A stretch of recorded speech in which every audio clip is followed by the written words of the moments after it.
مستضعفون في الأرض تخافون أن يتخطفكم الناس فآواكم وأيدكم بنصره ورزقكم من الطيبات لعلكم تشكرون.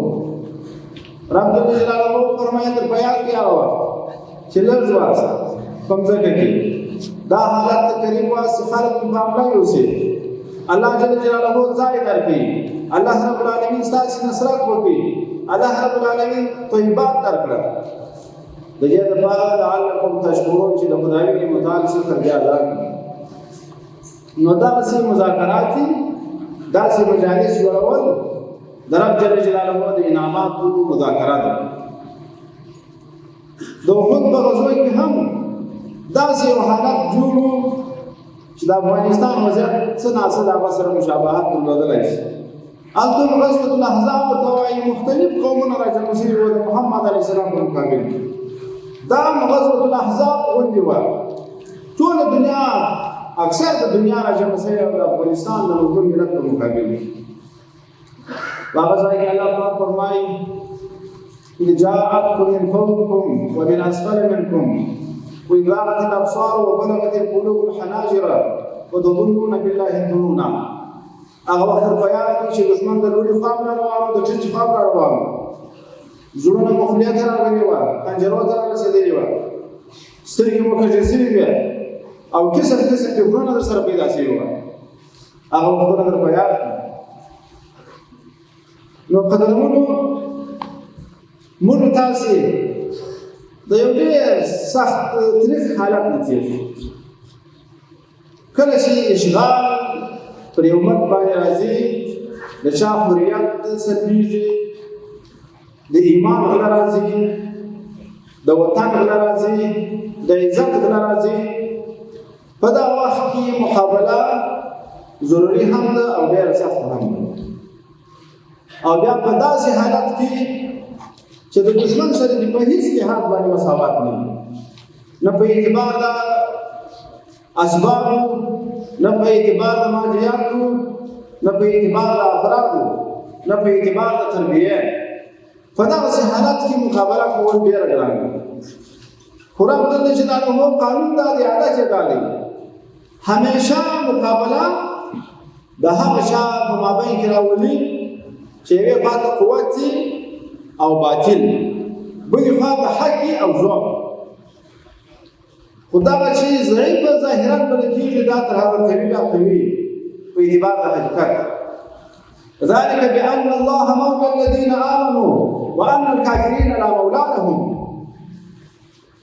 رب جل جلاله چې کافران خرابوي مسلمانانو نصرت کې عزت شي مسلمانان مولا لري ناصر لري او کافران چې هغه مولا نه لري ناصر نه لري. نو په داسې سختو حالاتو کې مقابله رب جل جلاله مسلمانانو ته څو قسمه هدایات فرمایي. د یو طرف څخه ترغیب ورکړي د شهادت او د قرباني او د ستړیا او د کارونو. ان الله اشترى من المؤمنين انفسهم واموالهم بان لهم الجنه يقاتلون في سبيل الله فيقتلون ويقتلون. دا ترغیبات راځي د خدای په لار کې بشهید کېږي دشمن د مابین اوري په مقابل کې جنت دی. رب جل جلاله دا فرمایي ولا تحسبن الذين قتلوا في سبيل الله امواتا. دا کسان باندې موږ ګمان مه کوئ چې د خدای په لار کې شهیدان شوي. دا ترغیبات او د بلې خوا څخه هغه کسان چې په جهادي سلسله کې ذوق کوي غفلت کوي بزدلي کوي الله جل جلاله دا وګت توصیه فرمایي تهدید کوي يا أيها الذين آمنوا ما لكم إذا قيل لكم انفروا في سبيل الله ثاقلتم إلى الأرض أرضيتم بالحياة الدنيا من الآخرة فما متاع الحياة الدنيا في الآخرة إلا قليل. ستوي شمسي كتمزلون واشول الدنيا مجرور راضي عند الآخرة تجون دا هداية الله جل جلاله فرمائي قل إن كان آباؤكم وأبناؤكم وإخوانكم وأزواجكم وعشيرتكم وأموال اقترفتموها وتجارة تخشون كسادها ومساكن ترضونها احب الیکم من الله ورسوله وجهاد فی سبیله فتربصوا. که چیرې خپل زوی کوروالا وروڼه قوم تجارتونه بلډینګونه ماڼۍ دا د الله او د رسولو د جهاد درته خوښي نو انتظار سره دا تهدیدونه الله پاک فرمایي چې مسلمانانو سره ذوق ولګي. او د بلې خوا بیا توصیه ده یا ایها الذین آمنوا اصبروا وصابروا ورابطوا واتقوا الله لعلکم تفلحون. ګوره مسلمانان چې جنګ کوي د کافر سره، کافر په مقابل کې به په مصابره کې به هم غالب وي، په صبر کې به صبر وکړي، مصابره کې به میدان دی. پر شهادتونو باندې صبر، پر زخمونو باندې صبر، پر هجرتونو باندې صبر، پر مسکینۍ باندې صبر، پر زندانونو باندې صبر، پر دې ټولو به صبر کوي. وصابروا، دشمن هم درته په خزه کې دي، تم په خزه کې یا هغه وایي زه نه ستړی کېږم، ته وایي زه نه ستړی کېږم، خو دا دشمن ته به ماته ورکوي په صبر کې. دغه حالات چې رب جل جلاله ذکر کړي دي، هم یې ترغیب راکړی وو، هم یې هغه کسان چې ذوق دي هغو ته یې توبیخ متوجه کړی وو، هم یې لارې راښودلې دي چې دغه د کامیابۍ لارې دي. د دې ټولو سره دا معلومېږي چې دا خورا یو سخت کار و. کور پرېښول خورا ډېر غواړي. هجرت کول اسانه کار نه دی. پیغمبر علیه السلام چې مبعوث شو د بعثت نه وروسته بیا د اهل کتاب یو عالم ته ورځي، هغه ته وایي چې په ما داسې حالت راځي، هغه مبعوث شو چې د آخري نبي دی. بیا ورته وایي کاشکې زه په هغه وخت کې ژوندی وای چې ستا قوم تا د خپله ښاره باسي. د الله پیغمبر ورته وایي او مخرجین هم د خپل قوم د خپله ښاره باسي او بل قوم به د خپله ښاره باسي. دلته د وطن پرېښول بلې علاقې ته تلل چې هلته چې نه قومي شته، نه غریب شته، نه تجارت شته، نه د خلکو سره عادت شته، نه د خلکو ته د عزت کچه معلومه ده. دا خورا یو سخت پړاو او د ورور قرباني ورکول، د انډیوال قرباني ورکول، د وطنوال قرباني ورکول، دا خورا یو سخت پړاو. نو قدرمنو د افغانستان مسلمانان الله پاک په دغه سخت پړاو کې الحمدلله کامیاب وکړل.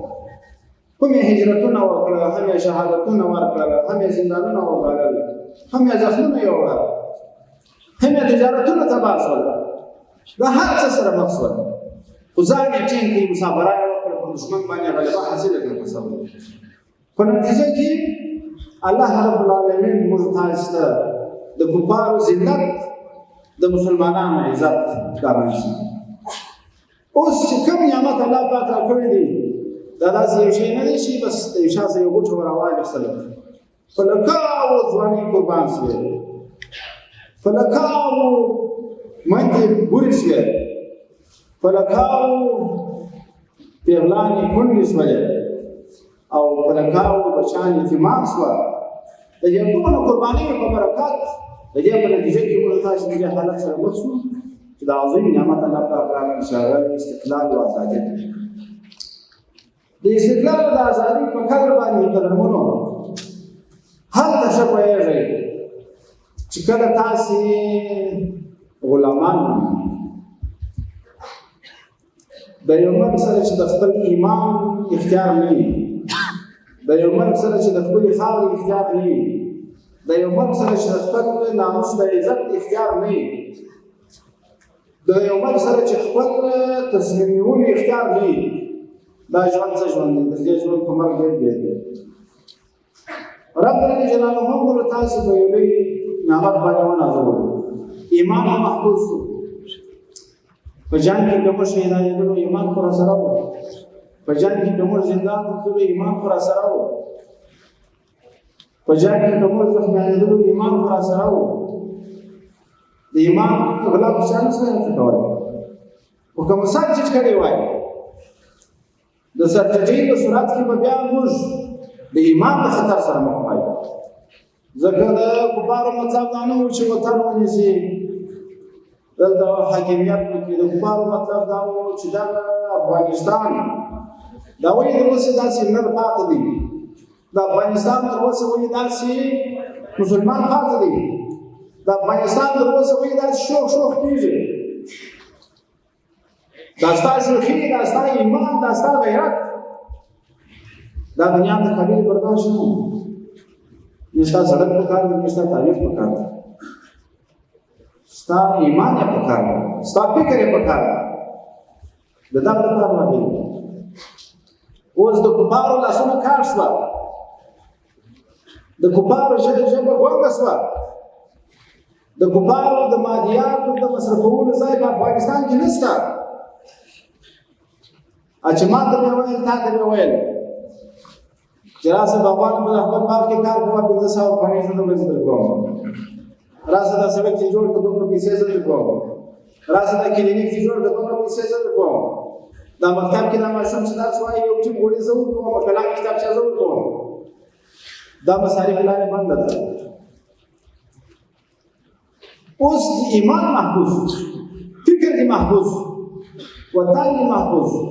ډېر مې زړه په دې درد کوي چې امریکایانو په پټلایکي غره باندې خیمه درولې ده، هلته زموږ ستاسې پلانکۍ معدن د هغه چارو باندې مصروف دي، غواړي چې انتقال کړي. پلانکي ځای کې خیمه درولې ده. زما وستا د معدنیاتو غله وه، زما وستا د ذخایرو غله وه، زما وستا د ایمان غله وه. د دغو قربانیو په برکت معدنیات هم وساتل شوه، وطن هم د تجزیې څخه خلاص شو، سرحدات هم وساتل شوله، ناموس هم په عزت شو، خپل عزت یې پر ځای شو. چې نه شي کېدای چې په خیال امریکایي په مټانو کې سپورې تا ته وایي چې مټر یې بغل ته کړه چې زه تېر شم بیا به ته تېرېږې. که چېرې په ده پسې سوی ټک ټک ویشته یې شهیدولی نه شته هغه سورمۍ. د ځوانانو په برکت باندې ولاړ ماس و شغالان شول. الله جل جلاله د افغانستان څخه ورک کړي.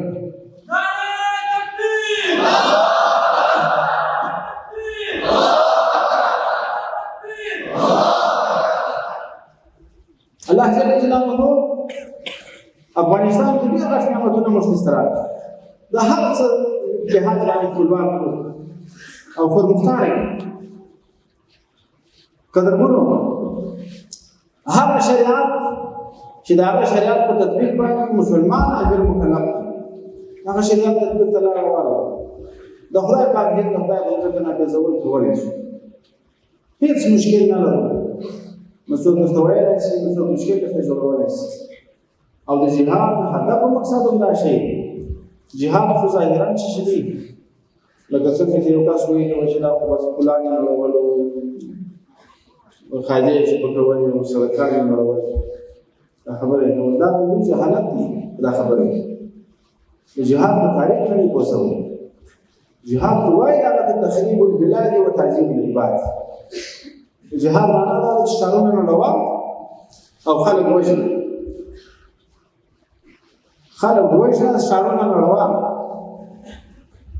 په اعتبار د نفس جهاد څه شی نه دی، خو د جهاد مقصد څه مقصد دی؟ وقاتلوهم حتى لا تكون فتنه ويكون الدين كله لله. وژنه دا وخت پرې چې فتنه ختمېږي او چې دین ټول د الله جل جلاله لپاره کېږي.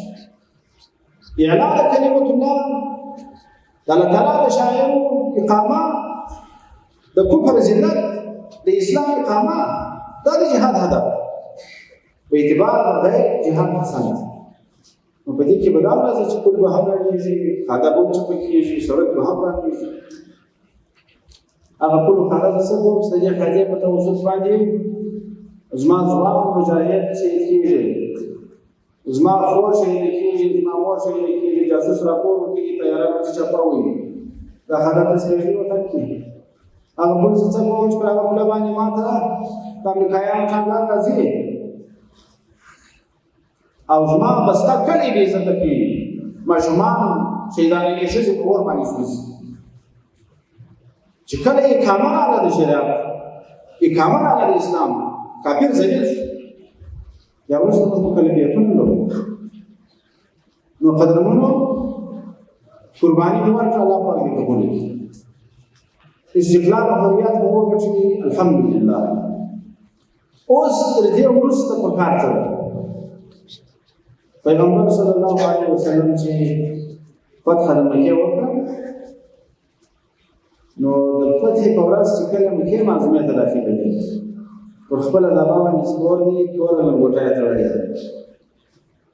نو سر یې ټیټ نیولي دي په خپله زبان باندې ډېر متواضع دی په عاجزي باندې داخل شو بیت الله شریف مکې معظمه نو د تواضع سلسله به د ځان څخه نه دي پیغمبري هدایت دی خیر دی که وزیر خیر دی که والی خیر دی که قومندان خیر دی که ټول ملک په لاس کې دی خو رب جل جلاله به نه یو هغه چا چې کامیابه کړي نو هغه ذات به نه یو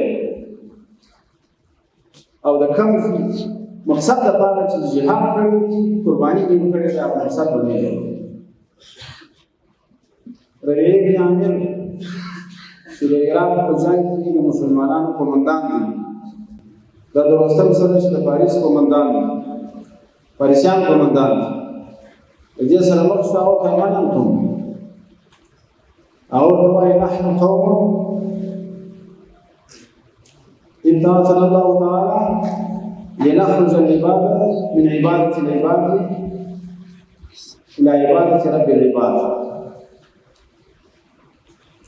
موږ هغه قوم یو چې د دې لپاره راغلي یو چې بندګان د بندګانو د عبادت څخه خلاص کړو د الله پاک جل جلاله عبادت یې راوړو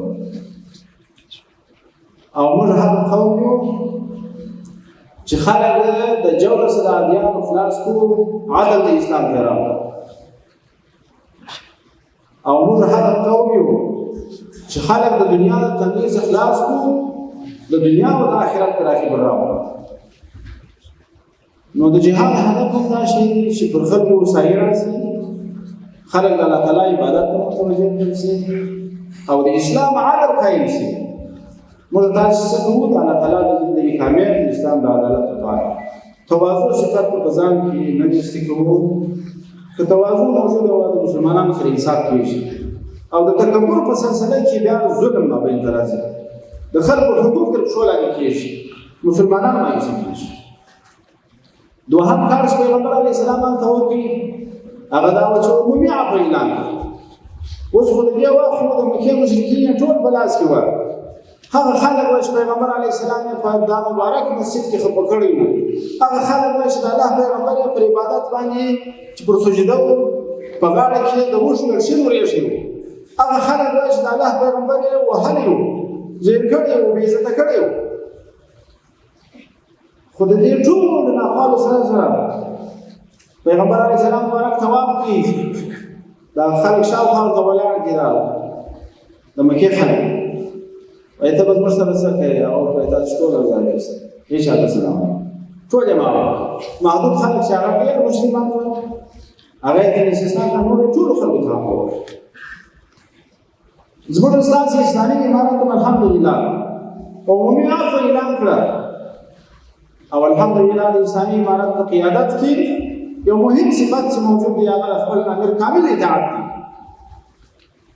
نو کامل اطاعت موجود دی چې سره بې عزتي کېږي نه چاته تکلیف رسېږي او نه چاته د تکلیف اراده موجوده ده خوښه مو دا ده غوښتنه مو دا ده چې د افغانستان خلک د افغانستان مسلمانان په افغانستان کې په عزت ژوند ولري او یو تر بل سره جار شو قربان شو مینه ولرو محبت ولرو تعاون ولرو یو د بل په عزت او احترام باندې وشو چې موږ په وجود مکلف وو موږ په بې عزتۍ مکلف وو موږ په شرونو مکلف وو هغه په موږ سره دښمنان وو دلته خدای آیات کریمه ته متوجه دي انما المؤمنون اخوه المسلم اخو المسلم لا يحقره ولا يحزنه نبي حقارت کوي نبي ذلت کوي بحسب امرئ من الشر ان يحقر اخاه المسلم دا غي بس چې مسلمان ور به عزت وکړي نو ټول به ځانونه په دې مکلف وو چې مسؤلین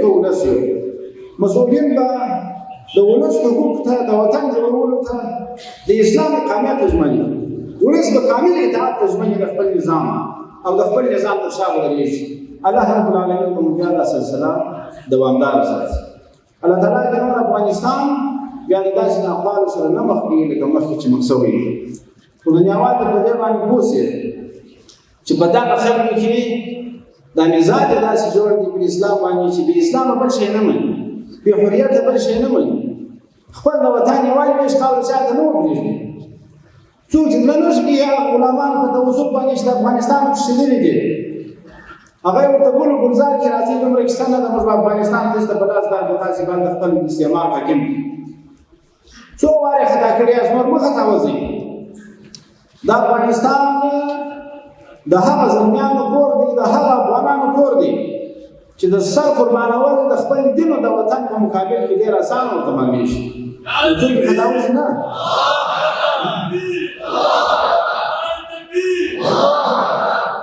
په اخر کې خپل قدرمن اساتذه محصلانو ټولو ته دا وایم چې ښه په اخلاص کوینه د خپل وطن خدمت وکړي د خپل دین خدمت وکړي او د خپل اسلامي نظام سره ځانونه عیار کړي پر هغه مسیر باندې روان شي څنګه د نظام د اسلام تقاضا واخر دعوانا الحمد لله